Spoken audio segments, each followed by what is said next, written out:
ನಮಸ್ಕಾರ ಸ್ನೇಹಿತರೆ, ನಾನು ನಿಮ್ಮ ಸುಕೇಶ್ ಶಾನಭಾಗ್. ಅನಂತ ಚತುರ್ದಶಿ ಅಂದರೆ ವಿಷ್ಣುವಿನ ರೂಪವಾದ ಅನಂತನಿಗೆ ಅರ್ಪಿತವಾದಂತಹ ಪವಿತ್ರವಾದ ಹಿಂದೂ ಹಬ್ಬವಾಗಿದೆ. ಇದು ಭಾದ್ರಪದ ಮಾಸದ ಶುಕ್ಲ ಪಕ್ಷದ ಚತುರ್ದಶಿಯಂದು ಅಂದರೆ 14ನೆಯ ದಿನ ಬರುತ್ತೆ. ಮಹಾಭಾರತದ ಪ್ರಕಾರ ಈ ಹಬ್ಬವು ಭಗವಾನ್ ವಿಷ್ಣು ಮತ್ತು ಪಾಂಡವರ ಕಥೆಯ ಹಿನ್ನೆಲೆಯಿಂದ ಹುಟ್ಟಿದೆ. ಪಾಂಡವರ ವನವಾಸದ ಸಮಯದಲ್ಲಿ ಹಿರಿಯ ಸಹೋದರನಾದ ಯುಧಿಷ್ಠಿರನು ಅಂತ್ಯವಿಲ್ಲದ ದುಃಖಗಳು ಮತ್ತು ನಷ್ಟಗಳಿಂದ ತೀವ್ರವಾಗಿ ತೊಂದರೆಗೆ ಸಿಲುಕುತ್ತಾನೆ. ಆಗ ಋಷಿ ಮಾರ್ಕಂಡೇಯನು ಪಾಂಡವರನ್ನು ಭೇಟಿ ಮಾಡಿ ಕಷ್ಟಗಳನ್ನು ನಿವಾರಿಸಲು ಅನಂತವ್ರತವನ್ನು ಆಚರಿಸುವಂತೆ ಸಲಹೆ ನೀಡುತ್ತಾನೆ. ಯುಧಿಷ್ಠಿರನು ಋಷಿಗಳ ಸಲಹೆಯ ಪ್ರಕಾರ ಸಂಪೂರ್ಣವಾದ ಭಕ್ತಿಯಿಂದ ವ್ರತವನ್ನು ಮಾಡುತ್ತಾನೆ. ಅನಂತ ಸೂತ್ರ ಎಂಬ 14 ಗಂಟುಗಳ ಪವಿತ್ರವಾದ ದಾರವನ್ನು ತನ್ನ ಮಣಿಕಟ್ಟಿನ ಮೇಲೆ ಕಟ್ಟಿಕೊಳ್ಳುತ್ತಾನೆ. ಈ ವ್ರತವನ್ನು ಮಾಡುವ ಮೂಲಕ ಯುಧಿಷ್ಠಿರನು ಶಕ್ತಿ, ಆತ್ಮವಿಶ್ವಾಸ ಮತ್ತು ದೈವಿಕವಾದ ಆಶೀರ್ವಾದಗಳನ್ನು ಮರಳಿ ಪಡೆಯುತ್ತಾನೆ. ಅಂತಿಮವಾಗಿ ಪಾಂಡವರು ಕಷ್ಟಗಳನ್ನು ಕಳೆದು ತಮ್ಮ ರಾಜ್ಯವನ್ನು ಮರಳಿ ಪಡೆಯುತ್ತಾರೆ. ಈ ರೀತಿಯಾಗಿ ಅನಂತವ್ರತವನ್ನು ಮಾಡುವುದರಿಂದ ಸುಖ, ಸಮೃದ್ಧಿ, ಗೆಲುವು ಮತ್ತು ದೈವಿಕವಾದ ರಕ್ಷಣೆ ಸಿಗುತ್ತದೆ ಎನ್ನುವಂತಹ ನಂಬಿಕೆ ಇದೆ. ಇನ್ನೊಂದು ದಂತಕಥೆಯ ಪ್ರಕಾರ ಸುಮಂತ ಋಷಿಗೆ ಸುಶೀಲಾ ಎನ್ನುವ ಮಗಳು ಇರುತ್ತಾಳೆ. ಅವಳು ಕೌಂಡಿನ್ಯ ಋಷಿಯನ್ನು ಮದುವೆ ಆಗುತ್ತಾಳೆ. ಅವರ ಮದುವೆಯ ನಂತರ ಒಂದು ದಿನ ಪ್ರಯಾಣ ಮಾಡುವಾಗ ಅವರು ನದಿಯ ಬಳಿ ಅನಂತವ್ರತವನ್ನು ಆಚರಿಸುವ ಮಹಿಳೆಯರನ್ನು ನೋಡುತ್ತಾರೆ. ಕುತೂಹಲದಿಂದ ಸುಶೀಲಾ ಸಹ ಅವರೊಂದಿಗೆ ಸೇರಿಕೊಂಡು ಅನಂತ ಸೂತ್ರದ ದಾರವನ್ನು ತನ್ನ ಮಣಿಕಟ್ಟಿಗೆ ಕಟ್ಟಿಕೊಂಡು ವಿಷ್ಣುವಿನ ಆಶೀರ್ವಾದವನ್ನು ಪಡೆಯುತ್ತಾಳೆ.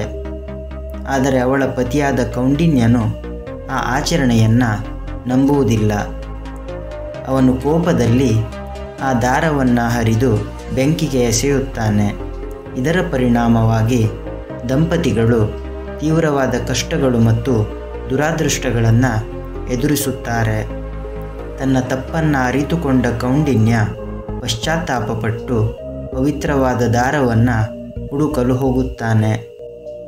ಬಹಳ ವರ್ಷಗಳ ತಪಸ್ಸಿನ ನಂತರ ಭಗವಾನ್ ಮಹಾವಿಷ್ಣು ಕೌಂಡಿನ್ಯನ ಮುಂದೆ ಕಾಣಿಸಿಕೊಂಡು ಅನಂತವ್ರತದ ಶ್ರೇಷ್ಠತೆಯನ್ನು ವಿವರಿಸುತ್ತಾನೆ. ಭಗವಾನ್ ಮಹಾವಿಷ್ಣು ದಂಪತಿಗಳನ್ನು ಆಶೀರ್ವದಿಸಿ ಅವರ ಕಳೆದು ಹೋದಂತಹ ಸಂಪತ್ತನ್ನು ಪುನಃ ನೀಡುತ್ತಾನೆ. ಈ ಹಬ್ಬವನ್ನು ಅನಂತ ರೂಪದಲ್ಲಿ ಭಗವಾನ್ ಮಹಾವಿಷ್ಣುವನ್ನು ಪೂಜಿಸುವ ಮೂಲಕ ಆಚರಿಸಲಾಗುತ್ತೆ. ಸುಖ, ಸಮೃದ್ಧಿ, ಸಂತೋಷ ದೊರಕಲಿ ಮತ್ತು ದುರಾದೃಷ್ಟಗಳಿಂದ ಮುಕ್ತಿ ಸಿಗಲಿ ಎನ್ನುವ ಕಾರಣಕ್ಕಾಗಿ ಈ ಹಬ್ಬವನ್ನು ಆಚರಿಸಲಾಗುತ್ತೆ. ಈ ದಿನದಂದು ಭಕ್ತರು ತಮ್ಮ ಮಣಿಕಟ್ಟಿನ ಮೇಲೆ ಅನಂತ ಸೂತ್ರ ಎನ್ನುವ ಪವಿತ್ರವಾದ ದಾರವನ್ನು ಕಟ್ಟುತ್ತಾರೆ ಮತ್ತು 14 ವರ್ಷಗಳ ಕಾಲ ಸದಾಚಾರ ಮತ್ತು ನಂಬಿಕೆಯನ್ನು ಎತ್ತಿ ಹಿಡಿಯಲು ಪ್ರತಿಜ್ಞೆ ಮಾಡುತ್ತಾರೆ. ಈ ದಿನ ಭಕ್ತರು ತಮ್ಮ ಮನೆಗಳನ್ನು ಸ್ವಚ್ಛಗೊಳಿಸಿ ಭಗವಾನ್ ಮಹಾವಿಷ್ಣುವಿಗೆ ಪವಿತ್ರವಾದ ಬಲಿಪೀಠವನ್ನು ಸ್ಥಾಪಿಸುತ್ತಾರೆ. ಅವರು ಅನಂತಶೇಷ ಎನ್ನುವ ಸರ್ಪದ ಮೇಲೆ ಹೊರಗಿರುವ ಮಹಾವಿಷ್ಣುವಿನ ವಿಗ್ರಹ ಅಥವಾ ಭಾವಚಿತ್ರವನ್ನು ಇಡುತ್ತಾರೆ. ಹೂವುಗಳು, ಹಣ್ಣುಗಳು ಮತ್ತು ಸಿಹಿ ತಿಂಡಿಗಳ ಜೊತೆಗೆ ಪಂಚಾಮೃತವನ್ನು ಸಹ ಮಹಾವಿಷ್ಣುವಿಗೆ ಅರ್ಪಿಸುತ್ತಾರೆ. ಅರಶಿನ ಮತ್ತು ಕೇಸರಿ ಬಣ್ಣ ಬಳಿದ 14 ಗಂಟುಗಳನ್ನು ಹೊಂದಿರುವ ಅನಂತ ಸೂತ್ರ ಎನ್ನುವ ಪವಿತ್ರವಾದ ದಾರವನ್ನು ಪುರುಷರ ಬಲ ಮಣಿಕಟ್ಟಿನ ಮೇಲೆ ಮತ್ತು ಮಹಿಳೆಯರ ಎಡ ಮಣಿಕಟ್ಟಿನ ಮೇಲೆ ಕಟ್ಟಲಾಗುತ್ತೆ. ಸಮೃದ್ಧಿ ಮತ್ತು ಕುಟುಂಬದ ಯೋಗಕ್ಷೇಮಕ್ಕಾಗಿ ಭಕ್ತರು ಸತತ 14 ವರ್ಷಗಳ ಕಾಲ ಈ ವ್ರತವನ್ನು ಆಚರಿಸುವ ಪ್ರತಿಜ್ಞೆಯನ್ನು ಮಾಡುತ್ತಾರೆ. ಯುಧಿಷ್ಠಿರ ಮತ್ತು ಸುಶೀಲಾ ಅವರ ಕಥೆಗಳು ತಾಳ್ಮೆ, ಭಕ್ತಿ ಮತ್ತು ದೈವಿಕ ಶಕ್ತಿಗಳಲ್ಲಿ ನಂಬಿಕೆಯನ್ನು ಎತ್ತಿ ತೋರಿಸುತ್ತವೆ. ಅನಂತ ಚತುರ್ದಶಿಯಂದು ಗಣೇಶನ ವಿಸರ್ಜನೆಯೂ ಸಹ ನಡೆಯುತ್ತದೆ. ಅನಂತ ಚತುರ್ದಶಿಯು ವಿಷ್ಣುವಿನ ಮೇಲಿನ ನಂಬಿಕೆ, ಸಹಿಷ್ಣುತೆ ಮತ್ತು ಶಾಶ್ವತವಾದ ಭಕ್ತಿಯ ಹಬ್ಬವಾಗಿದೆ. ತಾಳ್ಮೆ ಮತ್ತು ದೈವಿಕ ಶಕ್ತಿಯ ಮೇಲಿನ ನಂಬಿಕೆಯು ಅಂತಿಮವಾಗಿ ಸಂತೋಷ ಮತ್ತು ಯಶಸ್ಸಿಗೆ ಕಾರಣವಾಗುತ್ತೆ ಎಂದು ಭಕ್ತರಿಗೆ ನೆನಪಿಸುತ್ತದೆ. ಮತ್ತೊಂದು ಹೊಸ ವಿಡಿಯೋದ ಮೂಲಕ ಸಿಗೋಣ. ಅಲ್ಲಿವರೆಗೂ ಟೇಕ್ ಕೇರ್.